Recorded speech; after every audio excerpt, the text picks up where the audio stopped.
రకరకాలు తింటున్నాడు. దురాశ.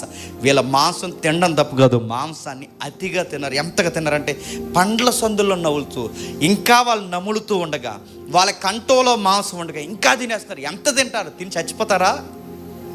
నవ్వులేస్తున్నారు. దేవుని స్తుతించడం కానీ, ప్రార్థించడం కానీ, దేవుడు మా ప్రార్థన విన్నాడని ఒక స్తుతియాగం కానీ ఏమీ లేదండి. తిండే అంటే వీళ్ళ కడుపే వీళ్ళకి ఏమైపోయాడు చెప్పండి? దేవుడైపోయాడు. దేవుడిని పక్కనెట్టేశారు. వీళ్ళ తిండి వీళ్ళకి దేవుడైపోయింది, వీళ్ళ కడుపు వీళ్ళకి దేవుడైపోయింది. దేవుడు సీరియస్ అయిపోయాడు. ఇలాంటి దురాశ పనులు ఉండకూడదని ఒకే రోజు చంపేశాడు. వీళ్ళందరినీ ఒక దిక్కున పాతేశారు. ఆ శ్మశానాల దొడ్డుకో పేరెట్టారు. ఆ దొడ్డు పేరేంటి చెప్పండి? దురాశ దొడ్డే. అది ఏంటది?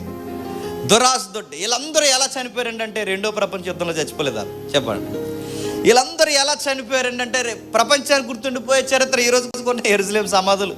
వీళ్ళందరూ ఎలా చనిపోయారంటే ప్రపంచానికి గుర్తుండిపోయే చరిత్ర, పేరు, కేటగిరీ రాశారు. దురాశ వల్లనే చచ్చిపోయారు. చరిత్రలు ఎలాంటి వాళ్ళు ఎంతమంది ఉన్నారండి చనిపోయారు, ఎంతమంది ఉన్నారు దురాశల వాళ్ళు చచ్చిపోయినారు.